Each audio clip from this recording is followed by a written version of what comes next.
Buenas tardes y gracias por estar con nosotros hoy. Mi nombre es Ana Fernández, esto es Ante Usted.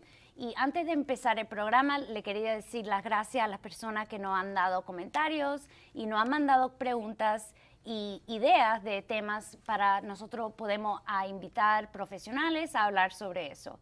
Pero hoy tenemos a una persona muy especial, una abogada que nos va a hablar sobre planificación patrimonial y con un orgullo les presento a la abogada Andrea Aguilar.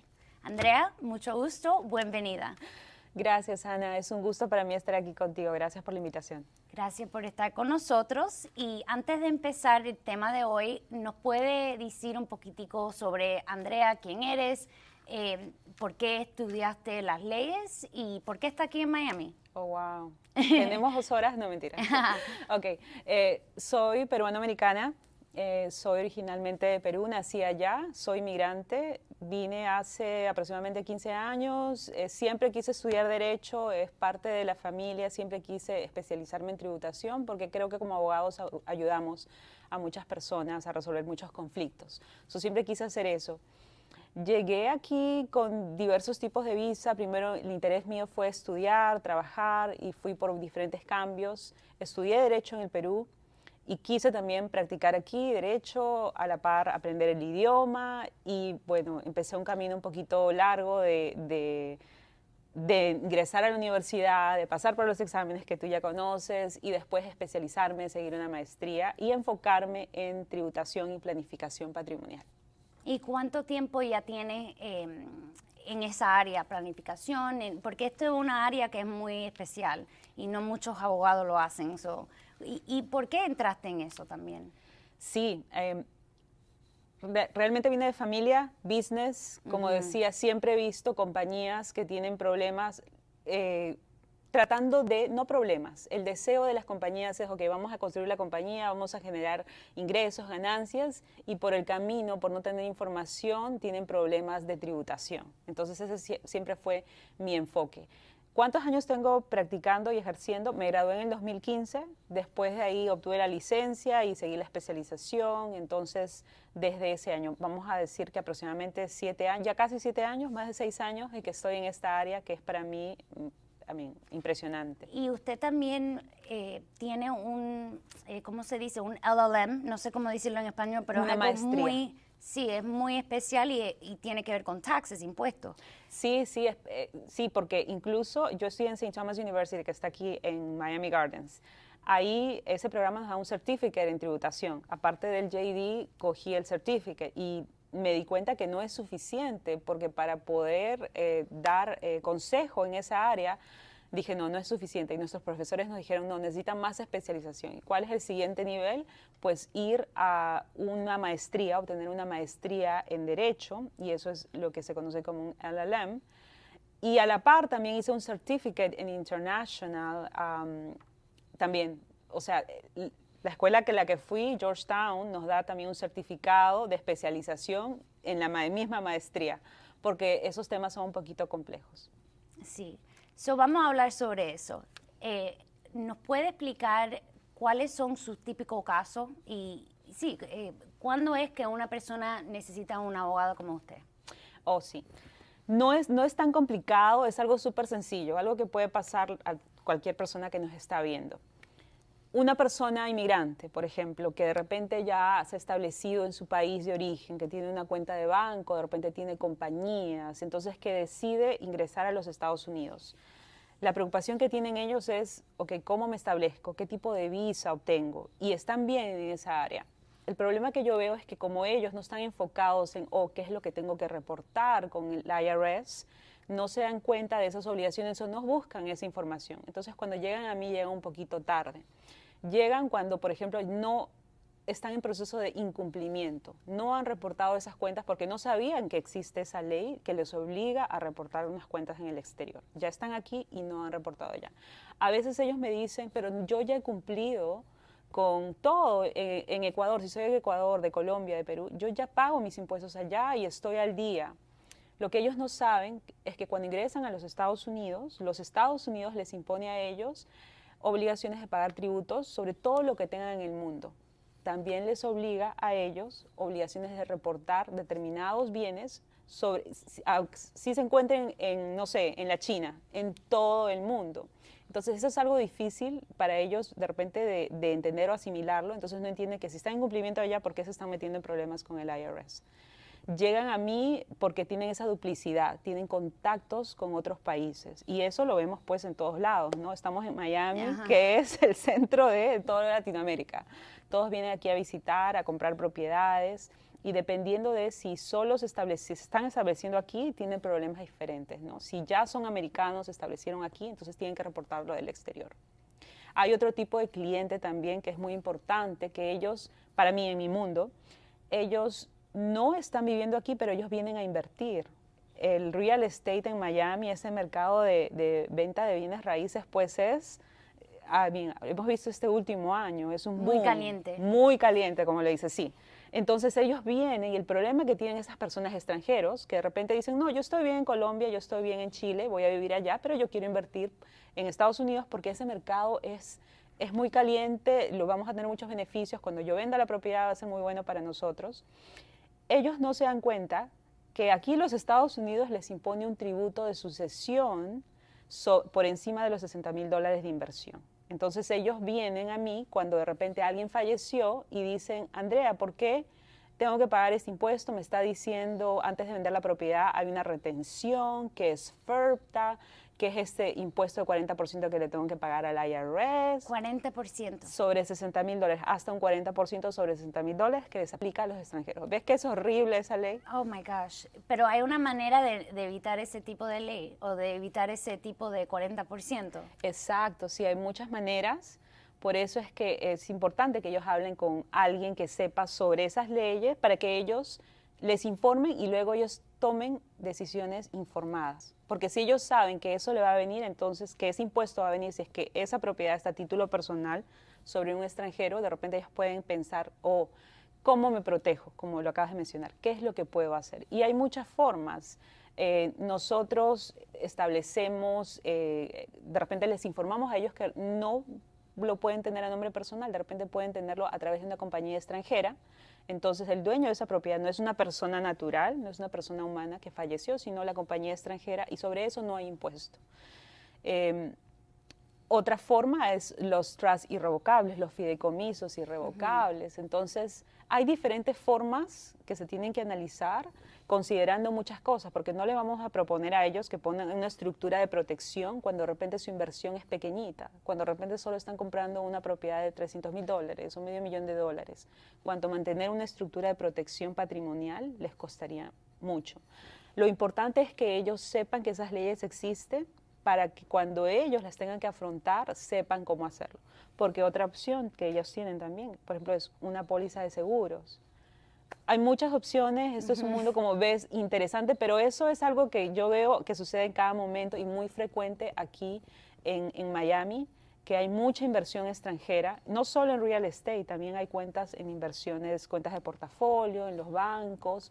Esas cuentas también están sujetos a ese tipo de impuestos. O sea, en mi mundo se llama los US Citrus Property, propiedades que los extranjeros tengan que estén ubicados aquí en los Estados Unidos, ¿no? Entonces hay que mirar ese tipo de inversión para ver cómo nos protegemos, porque cuando los veo, ellos vienen a mí, como te decía, tarde. Nadie está buscando un abogado tributarista, nadie está, es súper aburrido hablar de números, de impuestos. Llegan a mí tarde cuando específicamente alguien falleció y de repente el banco les congeló la cuenta. Y dicen, uy, Andrea, dicen que tengo que preparar una declaración de impuestos sobre sucesiones, pero ¿por qué? A mí mi realtor no me dijo, a mí mi abogado de real estate que me hizo el closing no me dijo. Y yo les digo a ellos, claro, porque ellos seguro en el acuerdo de servicios le dijeron, no les estamos dando consejo legal sobre tributación, porque eso es cierto, ellos no están especializados en esa área. Y en ese momento es un poquito tarde, porque si ellos tenían opciones para, por ejemplo, como mencionaste, de fideicomiso, Sí. ese tipo de remedio en este momento, si una persona se muere, es un poquito tarde. Exacto, es bien tarde y eso es lo horrible. la situación en la que nos ponemos nosotros, porque al final queremos ayudarlos cuando vemos que su inversión era súper elevada y decimos, no, ahora le tienes que pagar $500,000 al IRS porque tuviste esta propiedad. Y ellos decían, pero ¿por qué no? Si yo hubiera sabido, hubiera hecho la transferencia. Claro, porque justifica, lamentablemente es tan tarde. Entonces, en ese momento no hay nada que hacer. Lo que sí hacen después de que los ayudamos con esa circunstancia es de que ellos ya planean para los que vienen después, ¿no? Porque ahora los herederos, si también son extranjeros, les decimos, ese mismo problema lo van a tener ellos, ¿no? Y lo quiere evitar. Exacto. 100%. Sí. So, ¿qué pasa si una persona le dice, debe un monto de dinero y al departamento y le dice, bueno, yo no sabía? ¿Es suficiente decir que no sabía sobre la ley? ¿O es una excusa? ¿O cómo funciona eso? Por ejemplo, con esta circunstancia que acabo de mencionar, de que ya una persona falleció, si es que ellos, no es una excusa, eso ya sucedió, tienes propiedades aquí y sobre eso no va a haber como que salida, no va a haber un remedio para la situación de ellos. Existen otras circunstancias, bueno, que es very unlikely de repente, que por ahí un abogado hizo un planeamiento y hay un recurso contra ellos, contra la persona misma, contra el abogado que no los asesoró propiamente. En esa situación va a ser difícil, pero con respecto al primer escenario que mencioné, de esas personas que vienen a los Estados Unidos y que tienen problemas de no reporte, el caso que acabamos de discutir es un caso de impuestos, el pago de impuestos. La ley se aplica, tienes que pagar impuestos, pero también hay penalidades y multas sobre casos de no reporte. Entonces, en esos casos, porque no hay impuestos que se están imponiendo, sí tenemos un buen caso para decir hay una causa razonable. Y nosotros, los abogados, sustentamos esa causa razonable y decimos, el hecho de que no sepas los dos idiomas es un factor a considerar. El hecho de que no eres un especialista en temas tributarios, porque no cualquier persona es especialista en temas tributarios, eso es un buen factor que nosotros lo traemos a acotación y le explicamos al IRS. El hecho de que de repente estuviste asesorado de alguna manera y tus asesores lamentablemente no te alertaron, porque una cosa es que yo diga, ok, yo no soy especialista en, no sé, en foreclosure, pero entiendo que porque estoy en esa área, te digo, ve a un abogado de foreclosure, por ejemplo, ¿no? Entonces, nosotros tratamos de generar o de hacer un caso el más favorable posible que nosotros podamos encontrar para ayudarlos a que esas penalidades sean reducidas o eliminadas completamente, específicamente con lo que acabas de decir, Ana, justificando de que ellos tienen una causa razonable, que no sabían, ¿no? Pero simplemente decir no sabía no es suficiente, porque if you don't know, o si no sabes, lo que corresponde en venir a una jurisdicción que es ajena a ti es que hagas tu diligencia debida y que pidas información. Okay, y es muy interesante porque usted hace el planificación para evitar esos tipos de problemas y también ayuda a las personas que cuando están en ese problema pueden ir y contactarla y usted la puede ayudar a las personas. Cuando usted, vamos a suponer que hay un problema con el departamento y tiene que ir a corte, porque yo entiendo que es un poquitico diferente las cortes en el departamento cuando tiene que ver con ingresos y los taxes, contra la corte que las personas ven en la televisión y por otras cosas. ¿Nos puede hablar un poquitico sobre el típico caso que va a la corte o va delante del IRS? Sí. No, eso también es algo muy interesante, es otro como que una idea que tienen equivocada las personas con respecto al IRS y inmigración. No sé, los dos los pongo en como que un área, un cesto junto, porque esos son leyes federales. Y esos procedimientos involucran mucho la administración, que ellos mismos, las personas que están en esas circunstancias, pueden hacerlo por ellos mismos. Ellos mismos pueden ingresar a la corte por ellos mismos. No se recomienda, pero la información está para que ellos mismos puedan solucionar esos problemas, se comuniquen directamente con el IRS. El IRS tiene un procedimiento diverso, o sea, desde el momento en que le dan una notificación de que, mira, no declaraste, ellos pueden contactar directamente al IRS, ¿ok? Solo hago esta salvedad para que esas personas que se encuentran en situaciones o en dudas, o no sé cuál es mi situación, el IRS tiene un sistema de comunicación. Yo sé que ahorita es muy difícil comunicarse con un agente, pero ellos cuando uno llama dicen, mira, aquí está la forma, aquí están las instrucciones para que ellos se eduquen. Primero eso. Después, como obviamente ellos se van a sentir abrumados y dicen, no, mira, déjame hablar con un abogado. Hay varias etapas, ¿ok? La primera etapa es que te imponen la multa y entonces uno puede hablar directamente con el IRS y tratar de resolver el caso, incluso con el Departamento de Apelaciones, con el IRS. Te hago todo este cuento, Ana, no, para que más o menos entiendan que no es que directamente vamos a ir a la corte. En un caso civil vamos a ir directamente a la corte, entramos al juez y todo eso.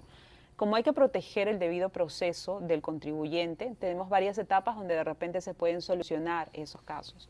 Nosotros no necesariamente vamos a la corte de frente porque eso ya es como que la última instancia. Tratamos de resolver en el camino, tratamos de resolver con el agente del IRS y explicándoles precisamente esta situación. Obviamente que tenemos plazos que proteger y si es que tenemos que proteger algún plazo, iniciamos un proceso en la corte, pero también, aunque el caso se ha iniciado en la corte, podemos hablar con el Departamento de Apelaciones para tratar de resolver el caso. Y después ya entramos a la corte, que es, bueno, estamos con un representante del IRS, de Office of Chief Counsel, con un representante del contribuyente, y el proceso, bueno, es similar a todos los procesos judiciales. Tenemos dos partes, tenemos un juez, no tenemos un jury. En ese caso, cuando vamos al tax court, podemos entrar a la jurisdicción federal. Hay diferentes forums, no sé cómo te lo explico, pero generalmente al que conocen todos, el tax court, es una jurisdicción separada, siguen procedimientos separados en los que también el contribuyente puede ir y representarse solo. Okay. Y mencionaste la Corte de Apelación.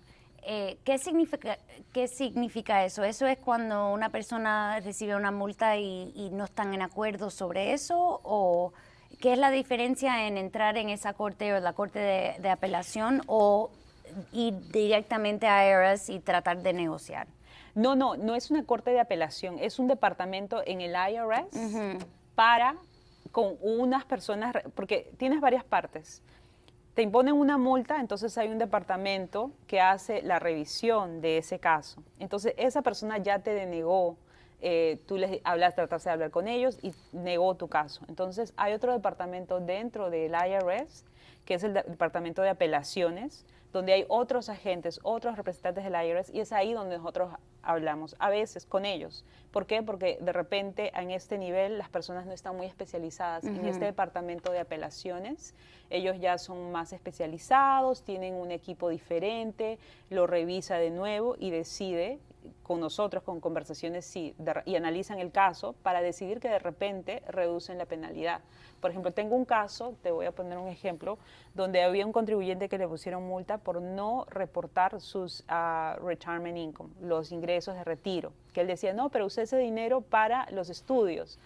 Pero si has sacado esa distribución de tu retirement account, de tu cuenta de retiro, entonces tienes que reportarlo como ingresos. El contribuyente no sabía. Entonces lo que hizo el contribuyente, inició solo, dijo, no, voy a meter una petición a la corte. Ese es el ejemplo típico que te decía, que el contribuyente mismo puede solicitar que se abra un caso en la corte para que un juez revise su caso, porque él tiene derechos al debido proceso y el juez va a verlo incluso cuando él vaya solo. Entonces, pero en el camino se dio cuenta que ese es un proceso no tan sencillo, que él no lo puede manejar. Entonces, aunque tenemos un caso abierto, nosotros podemos ir al Departamento de Apelaciones, que está con el IRS, pero es un departamento separado para tratar de resolver el caso. Hablamos con el agente y le decimos, miren, esas son las circunstancias. Y en su caso, por ejemplo, había la obligación de pagar impuestos y también una multa.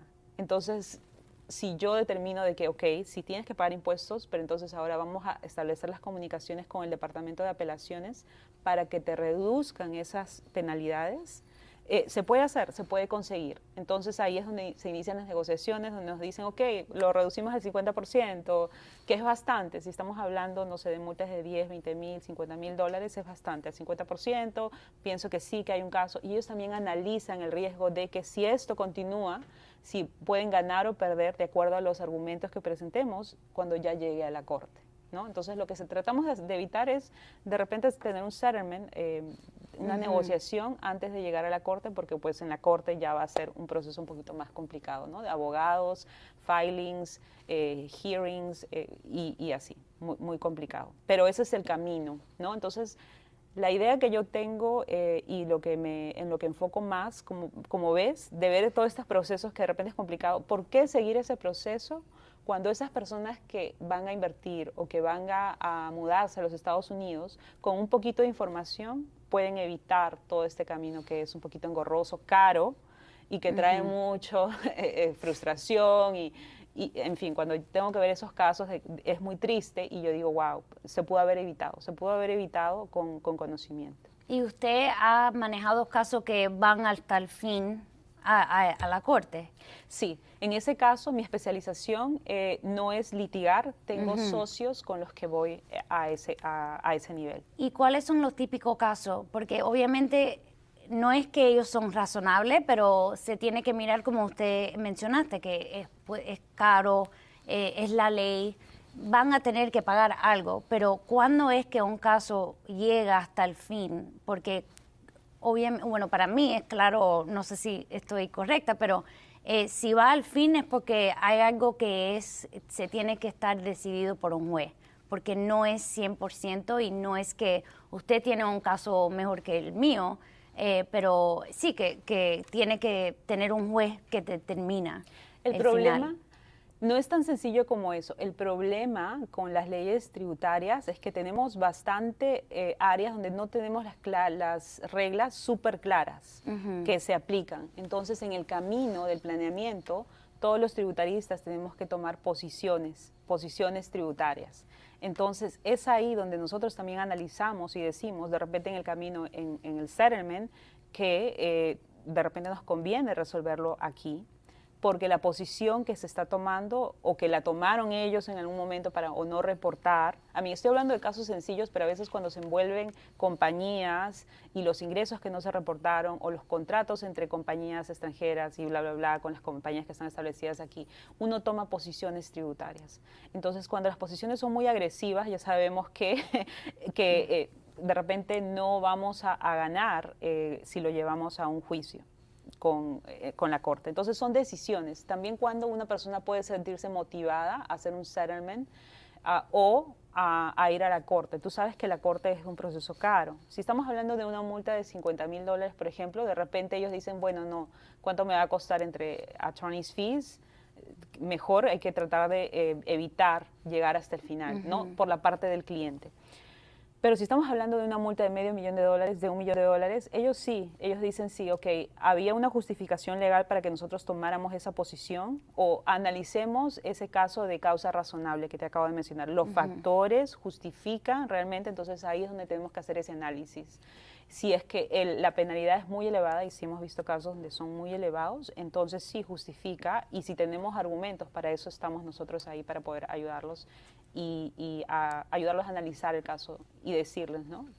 ¿Cuál es el camino? Otra cosa, hay muchas opciones que ellos tienen y les decimos, mira, si sigues este camino, más o menos esto es lo que va a pasar contigo, esos son los gastos y todo eso, pero tienes un caso que realmente justifica, realmente tienes buenos argumentos, pero hay otros casos en que no.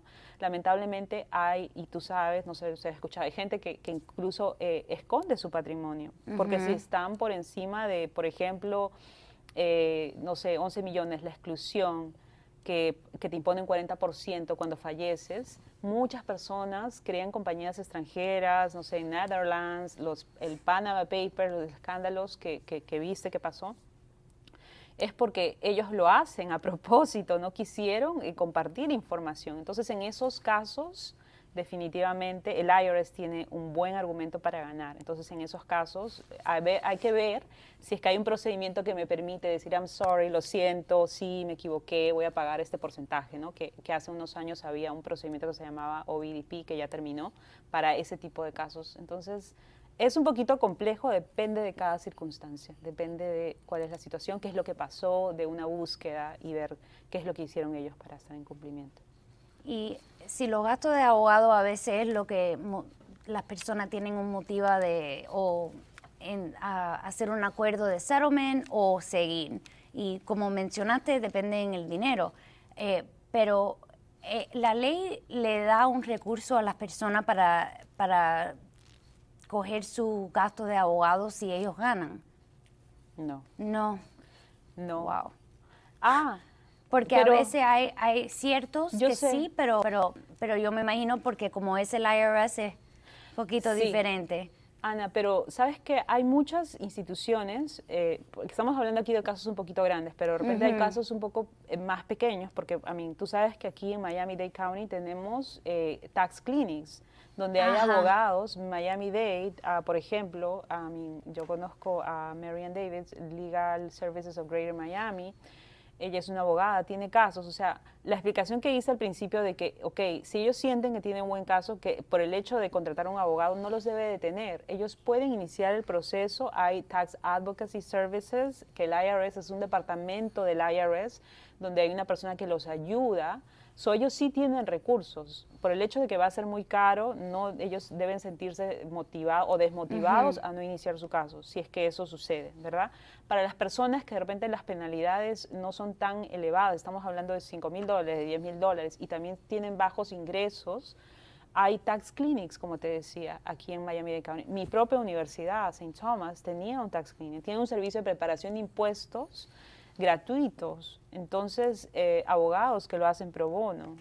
Y tiene que cualificar. Sí, exacto, tiene que calificar. Pero, por ejemplo, para el servicio gratuito de preparación de impuestos, que es sponsored o que el IRS ayuda a que las personas realicen ese tipo de certificación para que se obtenga el servicio gratuito, estamos hablando de más de $50,000. Entonces, esas personas, que tengan menos de $50,000, que no estamos hablando, es algo moderado, ¿no? Cualquier persona que tenga menos de 57, creo que es este año, puede acceder a esos servicios. Entonces, ellos ya lo revisan sin ningún costo y tratan de ver, no, eso está fuera de repente de nuestro scope, de la umbrella de servicios que nosotros podemos ofrecer, pero los guían. Lo importante, creo que el propósito es de que ellos sepan que existen reglas que pueden ser un poquito complejas, que empiecen a buscar información en estos lugares donde más o menos tratan de ayudarlos, porque incluso hay certificaciones internacionales, certificaciones para estudiantes que también tienen otro tipo de problemas, estudiantes internacionales, y en el propio servicio del IRS de la preparación, que se llama Volunteer Income Tax Preparation Program, VITA, para que ellos accedan a esta información y se informen y puedan conocer sobre las reglas, ¿no? Sí, bueno, gracias por decirnos sobre eso, porque es muy importante y se nos está acabando el tiempo. No sé si usted le quiere decir unas últimas palabras a las personas que están mirando el programa en las casas. Sí, esto de las inversiones internacionales es un tema muy complejo si uno empieza a analizarlo con detalle, pero hay recursos, hay recursos. Soy miembro de la Cámara Peruano-Americana y nosotros tenemos un evento gratuito sobre cómo invertir en los Estados Unidos, con invitado un abogado de migración, con un abogado de tributación, con un CPA. Solo los invitamos a que si les interesa ese tema o necesitan acceder a más información, nos contacten a info@peruvianchamber.org para darles más información sobre esos eventos. Andrea, muchísimas gracias por estar con nosotros y a ustedes hasta la próxima semana.